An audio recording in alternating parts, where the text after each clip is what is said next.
ठेवून ज्या पद्धतीने तुमच्या दालनामध्ये आला आणि त्यांनी तिथल्या अधिकाऱ्यांना धारेवर धरल्याचं पाहिलं.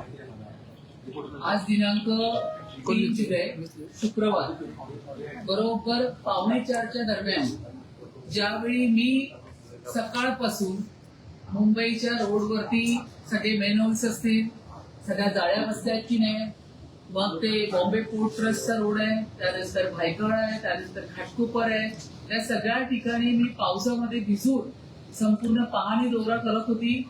आणि म्हणून मी आज दालनामध्ये नव्हती. त्याच दिवशी 3 जुलै 3:45 वाजता विरोधी पक्षनेता किशोरी पेडणेकर यांनी माझ्या परमिशन शिवाय माझ्या दालनात आल्यात. माझ्या बाहेरचा जो माझा MS डिपार्टमेंट आहे, जो महापौरांचा स्वतंत्र MS डिपार्टमेंट असतो, ज्या डिपार्टमेंटमध्ये महापौरांसाठी आलेल्या मुंबईची कागदपत्र असतील, महत्वाची काही विषय असतील, त्याचे सगळे लेटर्स त्या ठिकाणी तयार होतात. बऱ्याच महत्वाच्या मीटिंग्स असतात, त्याचे मिनिट्स तयार होतात. असं हे महापौरांचं असं स्वतंत्र MS डिपार्टमेंट, त्या ठिकाणी आमचे PS काम करत असतात, इतर कर्मचारी वर्ग काम करत असतात.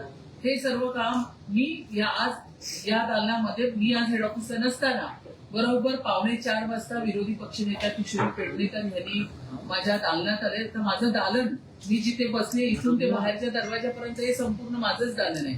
आणि या दालनामध्ये आल्यानंतर त्यांनी त्यांच्या बरोबर जवळपास 5-6 लोकांना बरोबर घेऊन आल्या आणि हातामध्ये एकाला त्यांनी मोबाईल दिला होता आणि मोबाईलने त्यांनी पूर्ण MS दालन जे आहे त्या सगळ्याचं चित्रीकरण करणं त्यांनी सुरुवात केलं.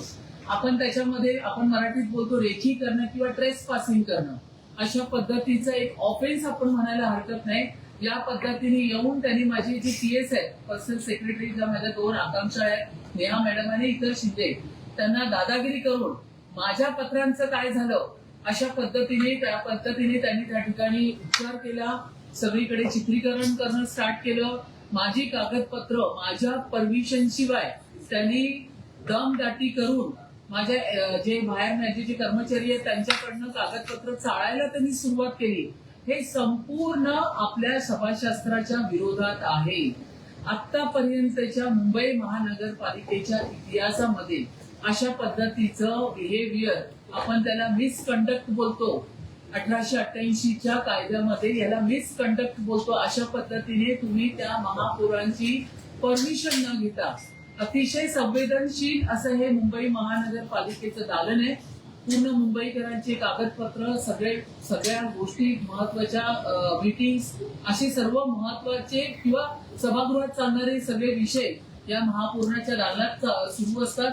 आणि अशा संवेदनशील असलेल्या महापौराच्या दालनामध्ये त्या आल्या, त्याबद्दल वाद नाही. त्यांनी जर त्यांच्या पत्राची विचारपूस केली त्याबद्दल वाद नाही. पण त्या ठिकाणी त्यांनी दमदाटी केली.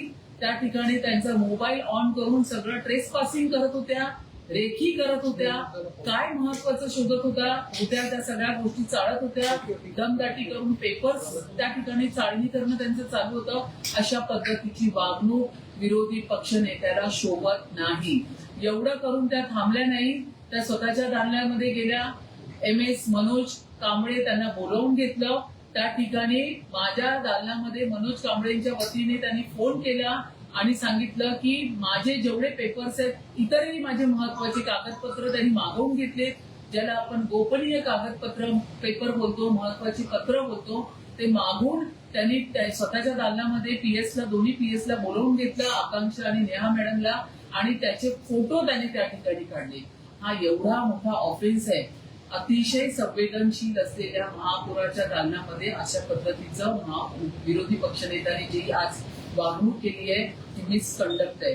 आणि म्हणूनच मी आता माझ्या लेटर हेडवरती पोलीस उपायुक्त परिमंडळ आणि वरिष्ठ पोलीस निरीक्षक आझाद मैदान पोलीस ठाणे या ठिकाणी मी माझं पत्र देतो. अशा पद्धतीने विरोधी पक्षनेता किशोरी पेडणेकर यांचं हे जे वागणं आहे हे या सभाशास्त्राला अनुसरून नाहीये आणि म्हणूनच यांच्यावरती गुन्हा दाखल करा अशा पद्धतीचं जे पत्र आहे ते मी आज स्थानिक पोलीस स्टेशनला देतो. ताई, पण त्यांचं म्हणणं असं आहे की महापौर केबिन हे दालन जे आहे त्या आतमध्ये आल्या नव्हत्या तर बाहेरच्या डिपार्टमेंटमध्ये होते आणि तिथे कुणीही येऊ शकतं कारण हे मुंबई महानगरपालिकेचं आहे आणि मी विरोधी पक्षनेत्याचं ते थेट बोलताय.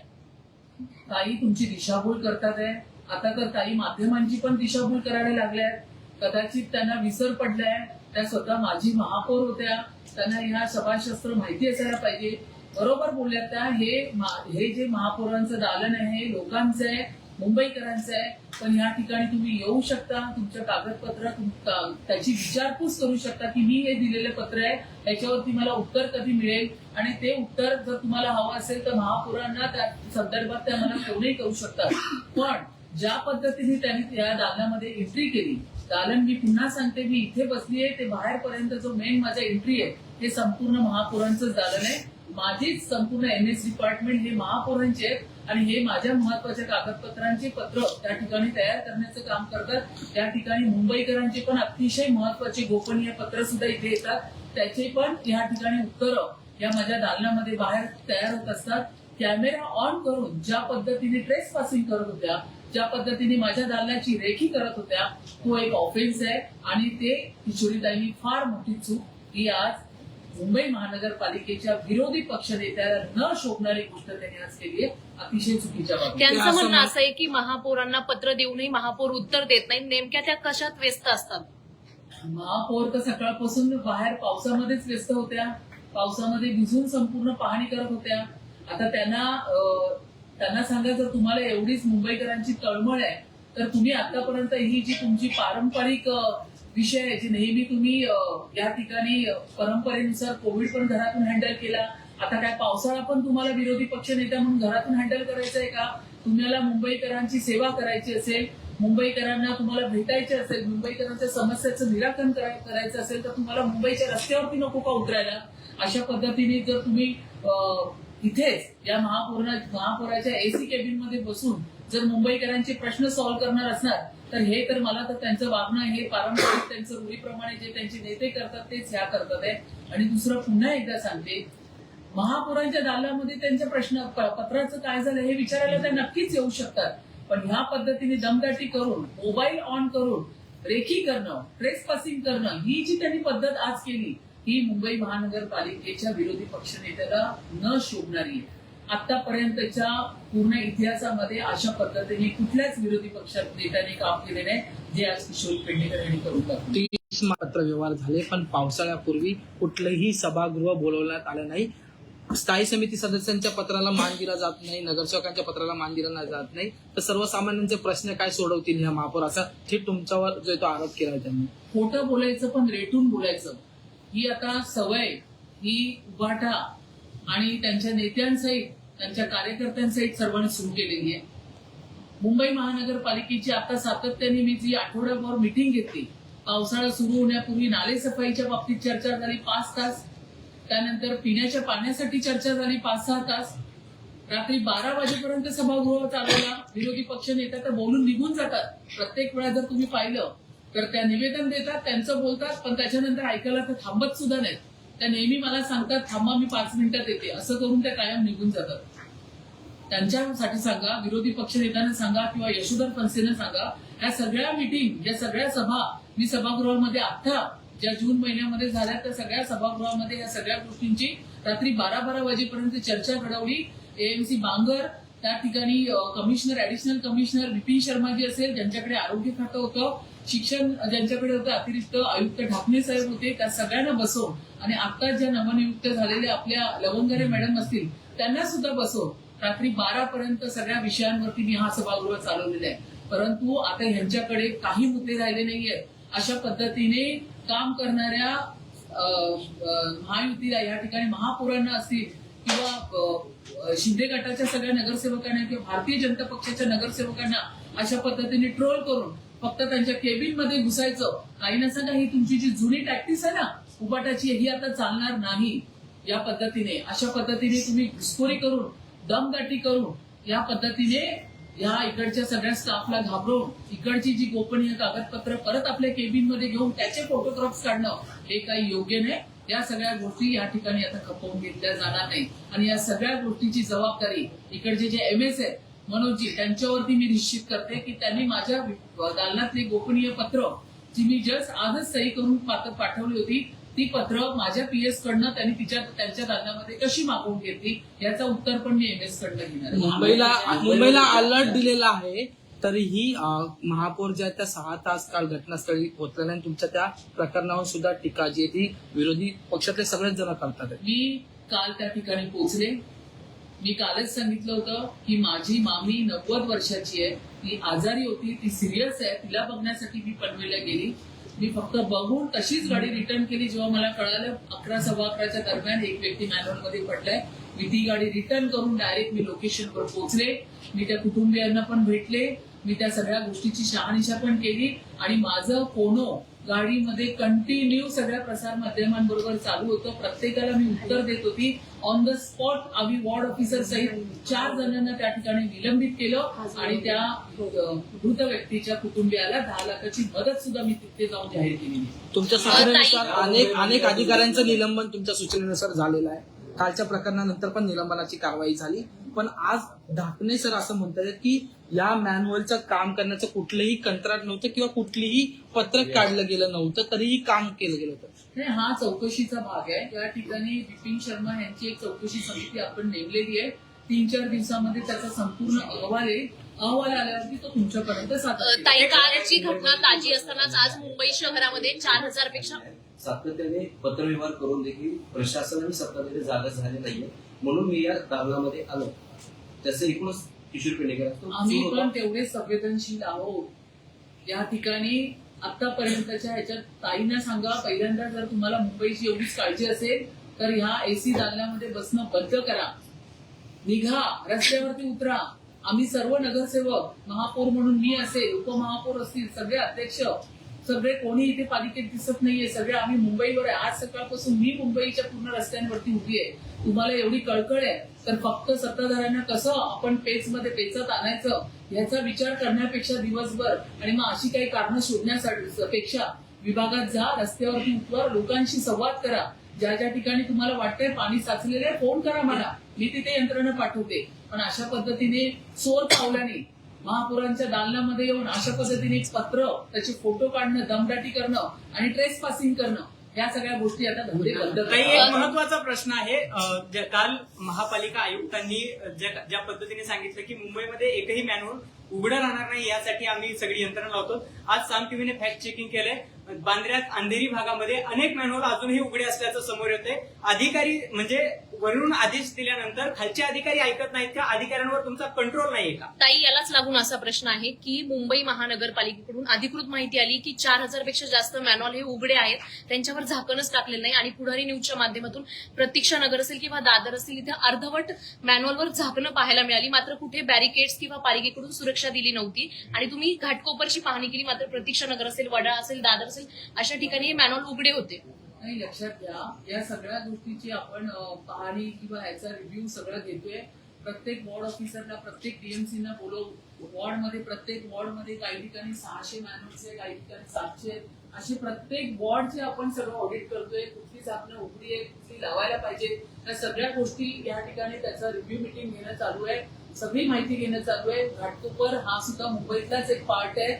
मी महापौर पूर्ण मुंबईची आहे, त्याचबरोबर मी घाटकोपरची सुद्धा आहे आणि शिवाय घाटकोपर हा माझा 132 वॉर्ड असल्यामुळे मी महापौर झाल्यापासून सातत्याने मुंबईवर फिरते.